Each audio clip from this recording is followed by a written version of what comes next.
No vídeo anterior, a gente falou sobre o processo da amostragem. A gente viu que o processo da amostragem consiste em pegar amostras em intervalos iguais de tempo de um sinal contínuo no tempo.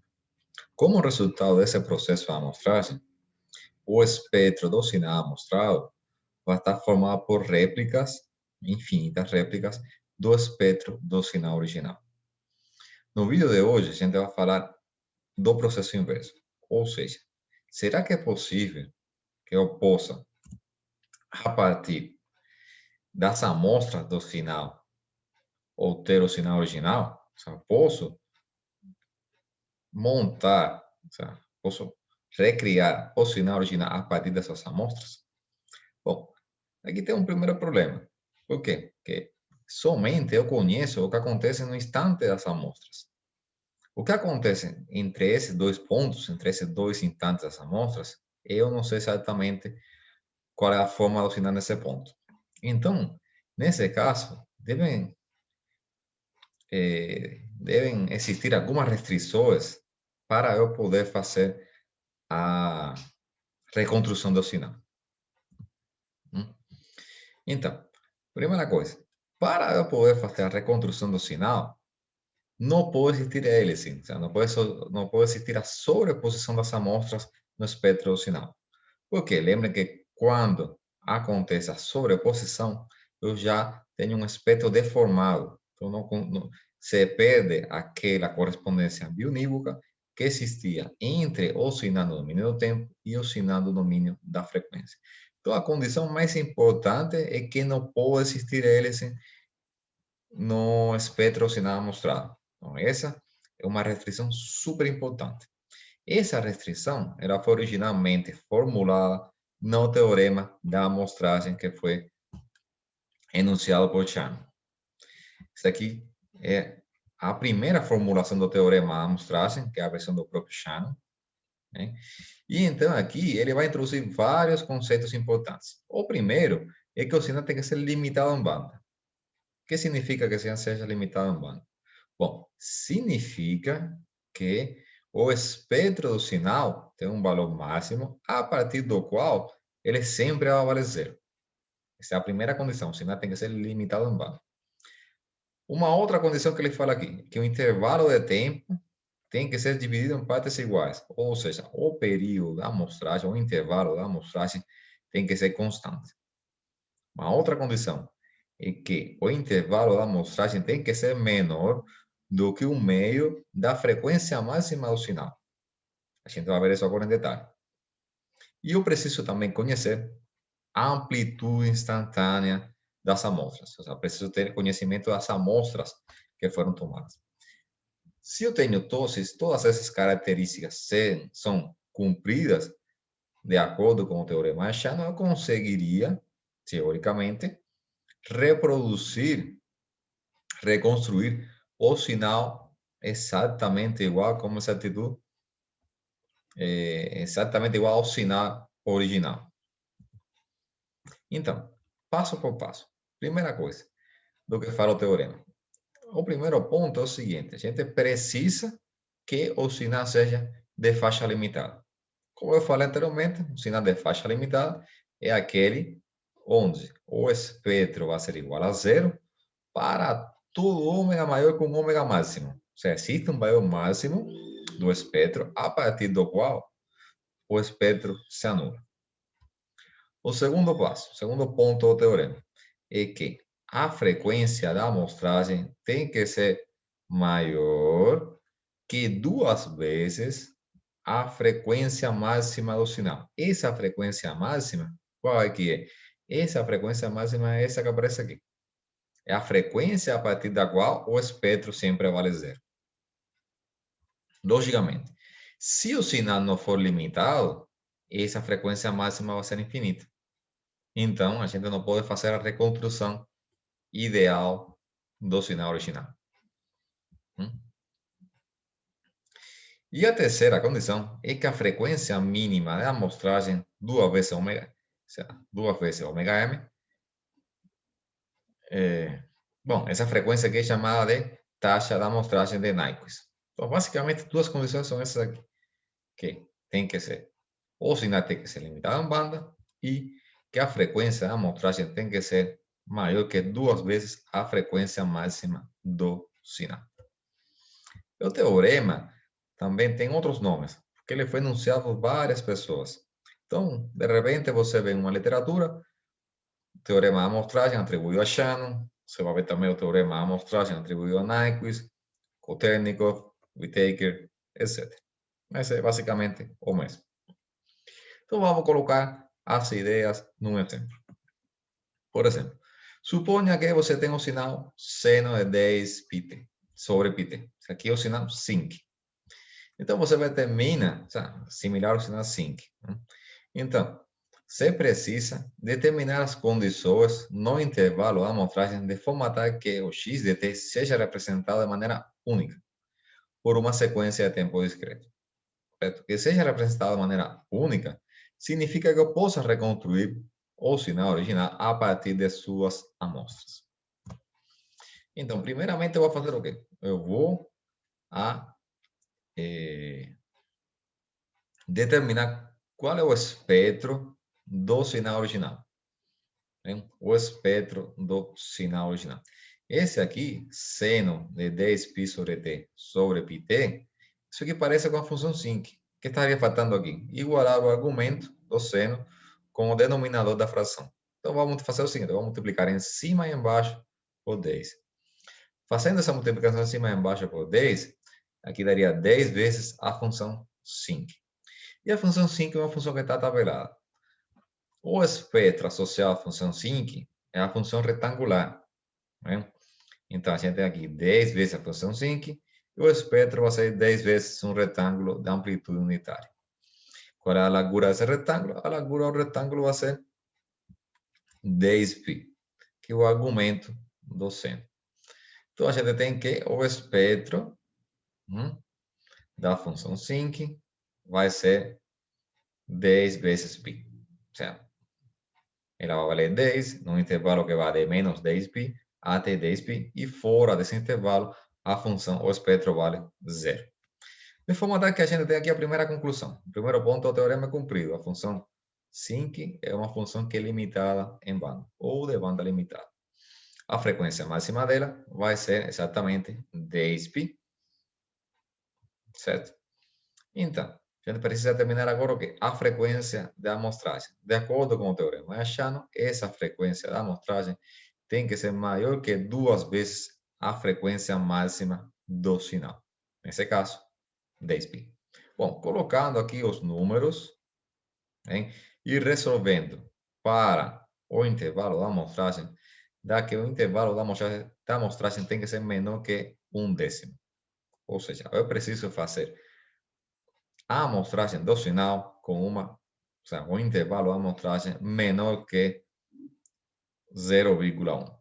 Se eu fazer com 0,4, 0,5, eu estou introduzindo que coisa? Sobreposição dos espectros, hélice, e eu não posso reconstruir de forma ideal o sinal.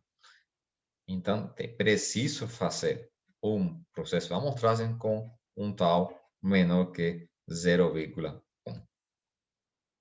Essa aqui é a utilidade da aplicação do teorema da amostragem.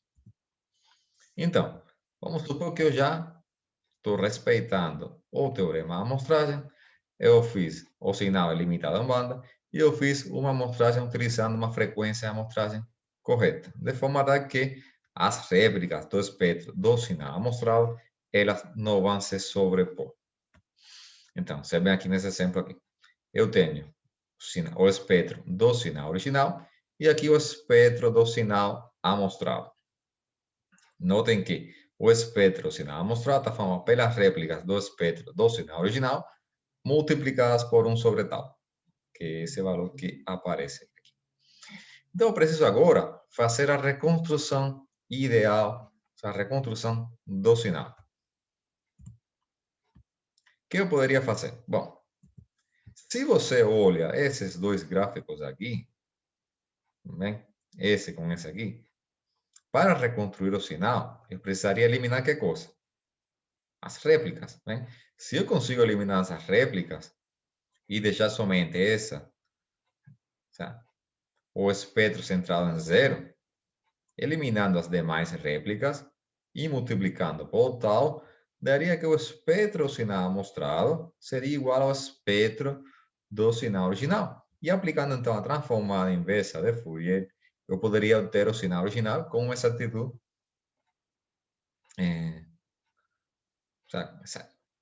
com a maior exatitude, né? O sinal, reconstrução ideal do sinal original. Então, bom, imagine que para fazer esse processo, eu posso fazer o seguinte: eu posso multiplicar, hein, esse espectro sinal mostrado por quem? Por um retângulo. Um retângulo que tem uma largura de ômega s sobre 2, de forma que ele vai cair mais ou menos por aqui, ou aqui. Né? Ele vai cair por aqui. Ômega s sobre 2. Ele vai cair por aqui e ele vai eliminar as demais réplicas.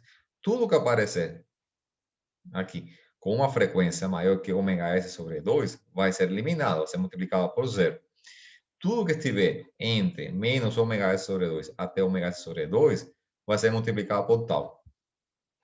Bem? Então aqui eu vou ter que coisa? Exatamente a réplica que está em zero, bem? Que tem a mesma forma do espectro, sinal original, multiplicado por tal. Então aqui só daria que coisa? 1. Então vou ter a réplica do sinal original multiplicada por 1. Dessa forma, eu consigo eliminar as outras réplicas e o espectro do X amostrado seria exatamente igual ao espectro do X original. Bom, colocando a matemática no assunto, vamos fazer o seguinte. Aqui, para eliminar as réplicas, preciso fazer uma multiplicação. Vou multiplicar o espectro do X amostrado pelo espectro, hein, desse sinal retangular aqui. Lembra que esse sinal retangular se comporta como um filtro passa-baixa. Então, a multiplicação do domínio da frequência se transforma pela propriedade da dualidade na convolução no domínio do tempo. Então, eu preciso aqui fazer o quê? A convolução do sinal x amostrado com a convolução do sinal retangular. Não, com a convolução do sinal que tem como espectro o retângulo. Então, para o sinal x amostrado, eu vou ter que coisa? As amostras, né? E a definição do x amostrado, que seria o quê? As amostras serem multiplicadas por um trem de impulsos, né? Deslocados em múltiplos inteiros, né? Do intervalo de amostragem. Essa parte aqui. E então, a transformada inversa do retângulo seria que coisa? A função sinc. Né? Então, preciso fazer o quê? A convolução dessa função sinc com o x amostrado.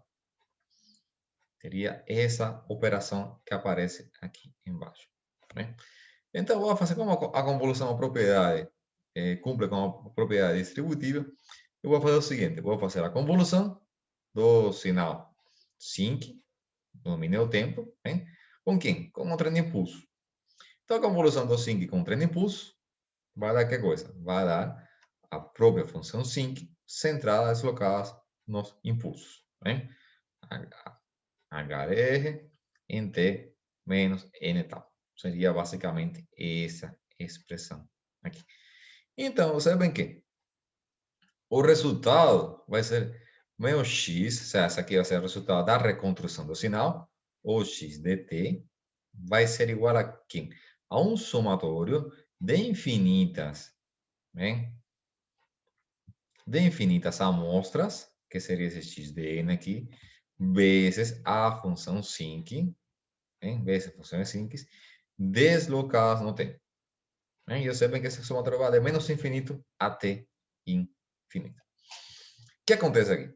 Bom, eu sei bem aqui que esse tipo de reconstrução chama-se reconstrução ideal. Por quê? Bom, essa aqui seria a reconstrução do sinal. Eu tenho aqui as amostras, o x amostrado, formado aqui. Hein? Aqui eu tenho a função sinc, no domínio do tempo, tem essa forma.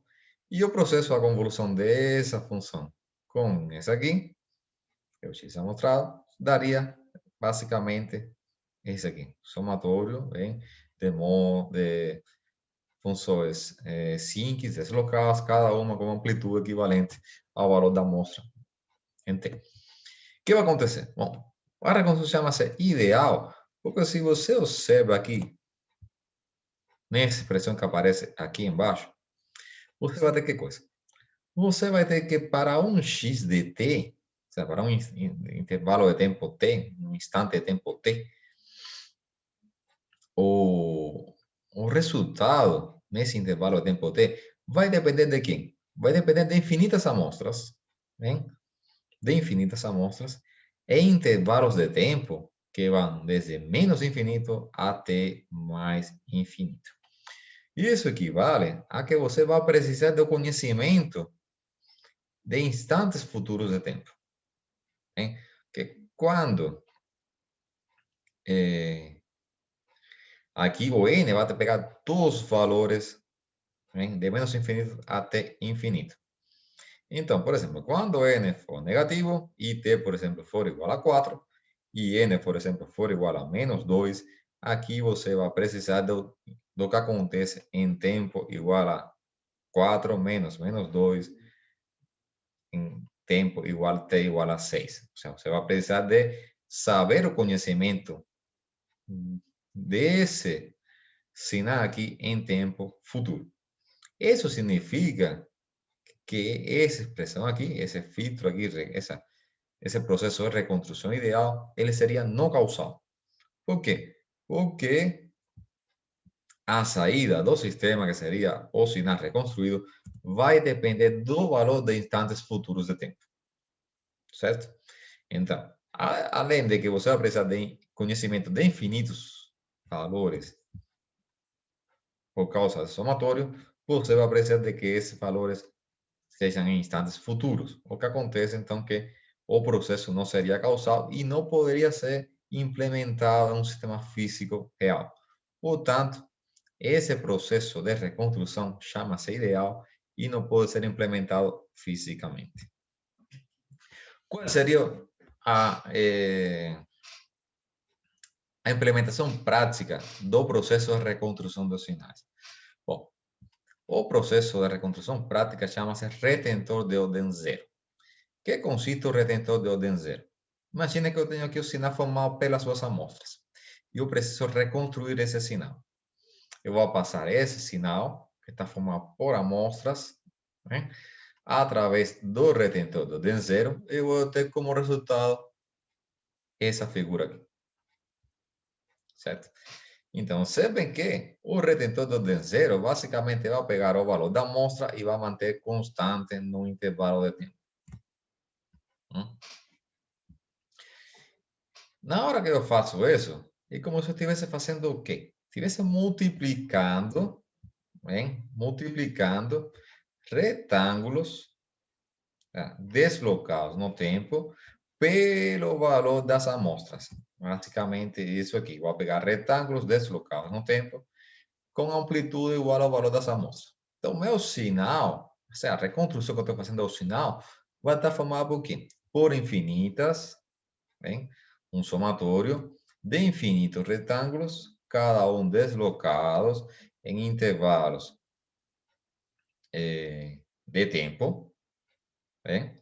Deslocados em intervalo de tempo que sejam múltiplos do intervalo da amostragem, vezes a amplitude da amostra.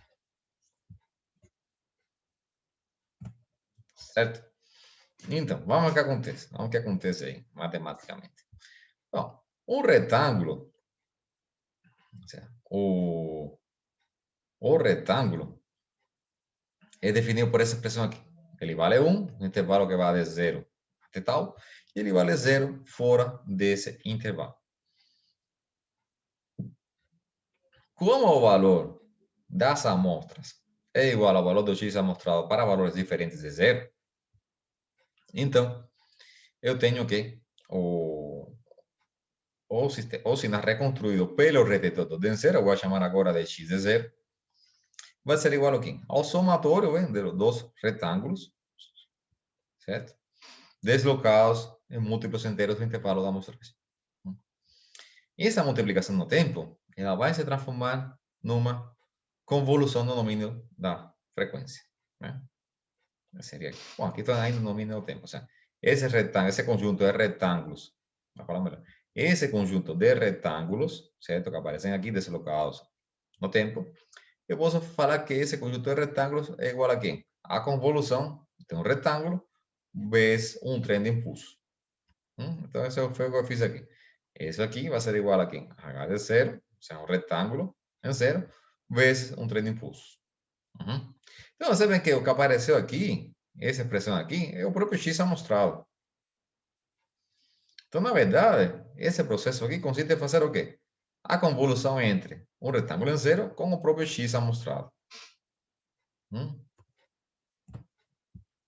Aplicando a transformada de Fourier, a convolução desses dois sinais se transforma no produto no domínio da frequência. O espectro de um retângulo, a gente já sabe que é a função sinc. Como os espectros, como os retângulos estão deslocados, o espectro associado será que coisa? Vai ser a função sinc multiplicada por uma exponencial devido ao atraso que é introduzido pelo desfazamento do retângulo. Certo? Esse aqui é o espectro do sinal retangular. Então, graficamente, observe que a gente vai ter o seguinte. Esse aqui é o espectro do sinal original. Esse aqui é o espectro do sinal mostrado. Assumindo que foram cumpridas as condições dadas pelo teorema da amostragem.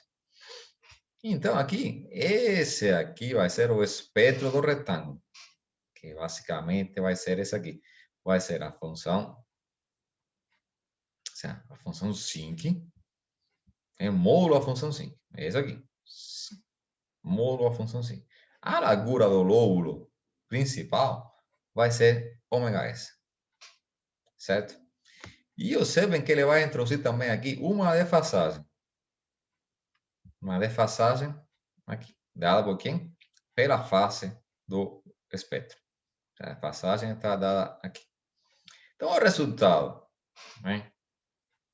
O resultado da multiplicação desse espectro aqui por esse aqui, por espectro sinal mostrado, vai dar basicamente esse espectro aqui. Observem que esse espectro aqui, ele é parecido com esse. Não é exatamente igual. Por quê? Porque essa expressão aqui, essa função sin aqui alargada, ela aparece com um retângulo, mas não é exatamente um retângulo. Para que seja a reconstrução ideal, essa função aqui deveria ser um retângulo, exatamente um retângulo. E, na prática, ela tem um comportamento de retângulo basicamente nessa parte aqui, onde a amplitude é constante. Depois, tem uma curvatura aqui, e essa curvatura vai introduzir uma distorção no espectro, que é que aparece aqui. Também vão aparecer réplicas do espectro sinal original, atenuadas. Né? Por quê? Porque aqui eu tenho lóbulos secundários que têm uma amplitude diferente de zero. Ou seja, mesmo que a amplitude aqui seja bem pequena, quando eu multiplico esse espectro aqui pelo valor das réplicas, vão aparecer aqui pequenas amplitudes. Bem, cada vez serão menores, mas aparecem essas amplitudes aí. Então, comparando os espectros do sinal que passou pelo retentor do denseiro com o espectro do sinal amostrado, a gente pode chegar à conclusão que o retentor do denseiro vai introduzir três formas de distorção. Primeiro, vai acontecer um desfazamento linear devido ao atraso. Esse desfazamento linear vai ter uma magnitude de tau sobre 2. Que outra coisa? A parte do espectro X amostrado que fica entre ômega m e entre menos ômega m e ômega m vai ser distorcida pela curvatura do lóbulo principal. Essa curvatura que eu falei. E versões distorcidas e atenuadas do espectro original vão aparecer também no espectro do sinal reconstruído. Então, o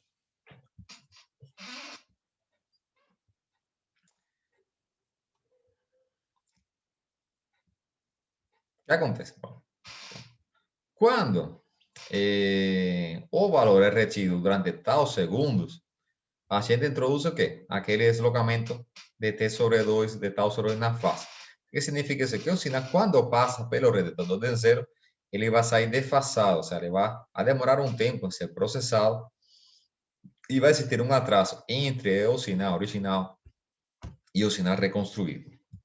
Esse é o primeiro ponto. As transições abruptas que acontecem entre um degrau e outro vão sugerir a presença da componente de alta frequência. Que seriam que coisa? Esses componentes aqui de alta frequência que vão aparecer. Então, um aumento da frequência da amostragem, ou uma diminuição do intervalo da amostragem, vai ter os efeitos que aparecem nos pontos 1 e 2. Ou seja, se aumenta ou a frequência da amostragem, ou diminui o intervalo da amostragem, eu vou diminuir que coisa? A defasagem, que vai diminuir esse fator aqui. Certo? E também vou diminuir a distorção que acontece por causa da curvatura do lóbulo principal. Além disso, para eliminar as modificações que acontecem pela curvatura do lóbulo principal, normalmente é introduzido também um filtro de compensação. Esse filtro de compensação tem essa forma aqui. Matematicamente, ele tem um espectro que é dado por essa expressão aqui. Você vê que esse filtro aqui é basicamente o inverso do filtro que estou utilizando, de forma que quando eu multiplico o filtro de compensação pelo espectro do filtro original, se cancela essa parte aqui com essa aqui, essa aqui com essa aqui, e basicamente vai ficar que coisa? Somente o tal, uma constante e uma desfasagem. Lembrem que desfasagem não introduz distorção no sinal.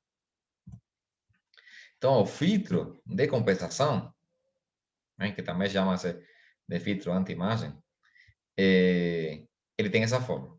Ele tem a forma aqui para contrarrestar o efeito da curvatura do lóbulo principal. Certo? Então, basicamente, esse seria o filtro, o projeto de filtro que a gente precisaria introduzir para ter uma reconstrução mais exata do sinal original. Então, o nosso esquema completo seria basicamente esse que aparece aqui no gráfico, que seria, originalmente você tem as amostras, passa pelo redetor do denzero, você vai ter o sinal, que já passou pelo redetor do denzero, e depois você passa pelo filtro de anti-imagem, que é o filtro de compensação, e você suaviza esses campos abruptos que aparecem. E você tem, finalmente, o sinal já reconstruído de forma relativamente ideal. Então, esse aqui é o final da apresentação.